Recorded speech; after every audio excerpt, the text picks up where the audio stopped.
Maglawang kayo apo iti na imbaga kinagasat abigat yo amin. Nomotibiyang Idol Lawrence Martinez magtimo na po iti programa IFM News itatangal daw iti Webes February 19, 2026. Mga idol, itatangal daw kit siyempre kakakalpas ti asya Wednesday nga makamonta ito no nakita na ka din datay bulan tapos rekasta kat maisang kadana po iti Ramadan. So bakit ka doon ka daw ni ano? Okay, siya niya Glenn Batuyo. Glenn Batuyo. Busy na kami. Ngayon pa ako, dadata rupam tapno napintas dati Webesta. Oh, di ba? Kasi no, dito yung rupak at makulimlim. Awan Okay, dapat smile lang mga idol. Yes. Good morning, kadigiji amin nga dingdingeg ken digitay agbiboy ati Facebook Live. Yes. Ati man digitay duwang idol yun. Yes, sa mga idol, di ba? Akan syempre idol na kay Met, aga po ta idol na kami. Yes, na kay ti idol namin. Yes, kan dapat ta happy ang buhay, di ba? Okay. Ang detay parang nega, busta negative ka, negative pelang ti mood mo. Kasi lang ka dito yung topic mita. Dito yung about fake news. Nega nga talaga dito yung super nega. Sobra. How does it affect in our lives? Kada DJ kasano dito yung preventaran. Kasano dito yung epekto na kada tayo aglalo ka DJ digitay celebrities gumaya. Yes. Tapos fake news da. Madamag da oy ni Lawrence ko gayam kastoy ko na dag fake news met gayam. So how will you kasan nga mapaneknek nga fake news day jay baka nagapumula ang ti page nga Cincinnati, di ba? Okay. So kasano nga ganang rugi kami dito Idol Glenn. So basta ra po ka dito ay at may isang issue na madamay isang issue nga ngano sa din no dito certain vlogger or social media personality. Actually bagamlatan ni Jack. Jack Arguta. DJ in pakita na apo detay medical allege at mot nga allege nga medical certificate ni apo Presidente Bongbong Marcos. Ket na ditoy nga impakita na adto pa nang bambanat na iti presidente, adto iti imbagbagana iti presidente, adto iti linalaaw, linuloko nga imbagbagana aging gana nga dumating or imati point nga imati NBI ti NBI suna. Di ba Cybercrime Division. Kaya ti inanugot na ditoy nga kuna na adapot mistake. Ngem awang kanumot iti pagsisian. Damok legit kung kuna kanumot ka pagsisian kat nagsorry isuna kat na ala kanu lang isuna iti emosyon. Kaya nakuna na para kay Marcos, masasabi ko lang sa kanya, pagaling ka, palakas ka, tapusin mo termino mo, huwag ka munang mamamatay kung kuna na ka din manen. So, kuna na, handa ka no amo nga peke. Kaya ado ka no nag-post. Tamo na legit, nagisabay. So anati makunam iti dayto kagronaan na ket dagitay social media influencer nowadays. Akit alis to Idol Glenn nga mamatmati kadagitoy ket influencer da pay Met. Actually digito nga kwa. Amuda nga fake news DJ. Hang ko nga mahana nga mamati nga di da mo nga fake news DJ. Ngem DJ rason dalaeng. Actually that tweet talaga nga kwada isu nga mabalin nga gas-gas lightan dalang DJ si kaya dala nga kwa tapno makakwada engagement. Mga engagement. Actually digito nga influencer kada kwa isu damit laeng timang kasi lang ko mamang pupuur ka deta issue nga deta hang ko mamang masapul nga ka irwar di ba? And of course, digito'y tattao, dapat no kumadet, ada may isang influencer nga kasjay, kaya yung ignore nun, tolerate nyo lahat. Wala i-report yun. I-report yun. Walang duma. Kasjay. At among ba DJ ko, DJ issue ni Norman Mangusim, ni ay, may sapay DJ. May sapay DJ kasjay. Papanawa da. Ngayon, actually, nakakatkatawa lang ka DJ. No, kahit influencer sila, bad publicity or good publicity is still a publicity. Ngayon nakagalgalas na dyan nagbaling ka nga bad kadigijay. Oo na. And then nakadaado ti kaso kadigijay nga inububram ngam no ibagam tong mapangkanto ti NBA uno te talaga nga anyo dato yun research da ka mo no DJ talagang in-interview da ka ti si ADG kada NBA yan nagit ay background check da ka ti amok saan kung kunam tulad na DJ ti amok haan peki deta ini dalang AI data kung when aya di ba mga idol DJ kas jay kasi pero in the sense nga inububram DJ ket talaga nga adabasol mo dyan. Kaya adati responsibilidad mo iti data. Kasi nga Rod, no ada kami kami dadumay doglan per de los buenos, no ada iti sound mikropono or camera akit nakapigpigsada. Pigsa-pigsada na gito eh. Ngam na dahil kung masinangot ti may nga kwan. Agkulpada mo.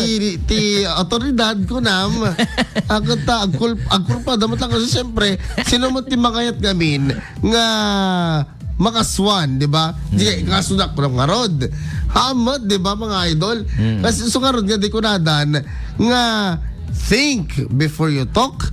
Think before you click can so much more mga idol ganun matematika dati ko na nga the more the bash the more the engagement bambalin dakdakal ti maalada well siguro at habang mababa si Suna dahil digay silent nga digay silent ang trolls digay silent nga sumusubaybay aya ay oo digay silent nga sumusubaybay napikardan nga sa handa nga mapikar kita anda mo no sinut mababa digay min dua aya jore di mo kay digay mababa di mo kay mo digay tao duwa do kumaya the positive and the negative dati positive of course DJ ka talaga nga sursurutem at ka ngayon dati negative siyempre nabasa amin may sana kung mga talaga nga negative at di kita tao nga di kita agbaybuya isod lang ti background check na dito yung tao so dati ti mapanda amin ijay mapanda no kung mamilyones dati may sa milyones na bang bas anang kita nga may engage da ka dati may sa nga tayo so nga kita anda awan mo mangibaga nga awang mo mangibaga nga dati nga tao kat dati babasyon da kat umay dakitaan kas lakas jay iso nga mapanda amin iso yung ag-engage da amin kayong kuwana okay. Sinukat ba dati babasyon mi so oreno mabash da okay lang kasi nga kumikita silang pangkabuhayan di ba kat gapo iti dayta mapartuat mo dagitay bako ko nga fake news ay anyway kasi diba? Di maganda nga talaga so ti epekto na digito fake news nga digito syempre hangaw sustoy so DJ pagkalito at maling paniniwala DJ may warwaras nga DJ so paulit-ulit na nababasa ng mga maling balita so maaring paniwalaanin at tikinaado na DJ tikinaado na ti nagpipinasa ti seryo nakadado nga in share dan nagbaling agpepeson ti amuti DJ kwan digiti tataong digiti netizens so kakaroon tuloy na maling opinion sa mga issue na yan so ang tipay may isa di pagkawatak-watak ti komunidad te kasi lang for example dito pinagbaling ay nila pinangipasan ni Vice President nga agtaray ti ko ay won may sabi nila anyway that's not an fake news pero it's a news pero DJ ito lang atan agsisinabali ti panunot opinion ti Mesa kasalamit ti fake news aglalalo ti fake news na imbes nga tingamin news ko ma'am pagkaykaysaan na kayo ngam dito yung amin fake news agalat ti opinion pagsisinok ka pagsinukatan na kapampanunutan yes dito iti problema daapay imbagada nga natay ni kwang kamo pa makitintal di kalma ano basta uri ta batch me imbagada di nga natay di mistra namati ka man no na duma no bagbagada nga natay kan agyaman ka at atidlo ka no panagbiag mo kunada. Diyan mo no kasi jay nga talaga. Kada di kita ay natay ni Big Soto kung kanada kada Willie na William Ado tinatayan. di ba amat usto Kasta nga talaga. So deto iti may isang at karigatan nga makuhaan ka deta tay agpanik ti tao agpanik ti kasi lang kung mabuteng da pa kidin at anang rod ket imbaga yung nga kastoy tapos haanggay especially our president that issue tatta data medical records DJ imbagbaga yung nga DJ tay sakit kada ko then nakarigri ka tatahamot ka nung rimrimor ka puti sakit nga DJ tapos imbagbaga nga jura nga saksakit deta na and then haan met gayam nga usto balay kas lang nagres lang and then deto iti agpanik ti taga Ilocos Norte na so mabutengen at ti taga Ilo something like that or DJ supporters ni presidente ta siyempre datay mut amin ket imbutos tay isuna for how many is kadakkel nga percentage ti voters di ko isum butos daw at least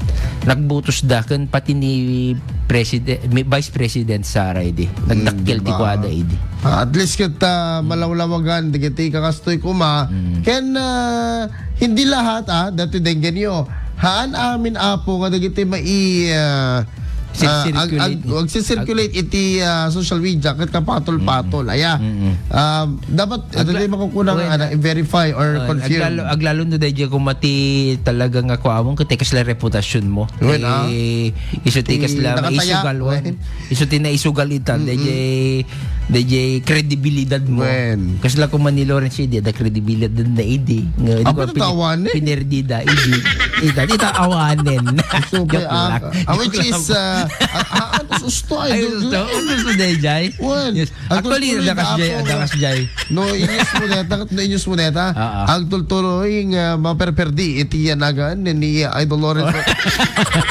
jay mga idol ngayon po no dete masapul ti actually dito yung aming news ka dayjay no na itaya tay kredibilidad mo it will be a challenge to you aglalo no influencer ka aglalo no dete kung may saka mga talagang haan nga anya deto yan talaga nga dati nga mababash or nega nga dati tapos nagbaling ka nga nega insigid ay delikado dayjay ngem dayjay ket agbaling nga challenge mo just to take it as anya deto challenge ka digiti nga mapasmasama tapno ipakitam nga legit deto nga obram yes okay so pagsarita dito may mga idol digitoy nga damdamag kang runana ti issue ti fake news ito na lang madamdamag kablawak man pa lang ni Sir Sixto Mamwad Manipod San Antonio Texas din baga bigat sir yan wow sir yes and of course ato yun din niya Texas JM kamanukan lang natikaro ba yung nalaing ti sabong so hamon di kita kagurgura di kita no di ka madamak ag voice over ka talaga di mo magtalo na di manok among di kita napuyatang nga manok sa di kita alas 3 mal magtartaraog na napuyatan da so pa hello pa kay Oliver Corpus na baga bigata mga idol oras na yun alas 5:26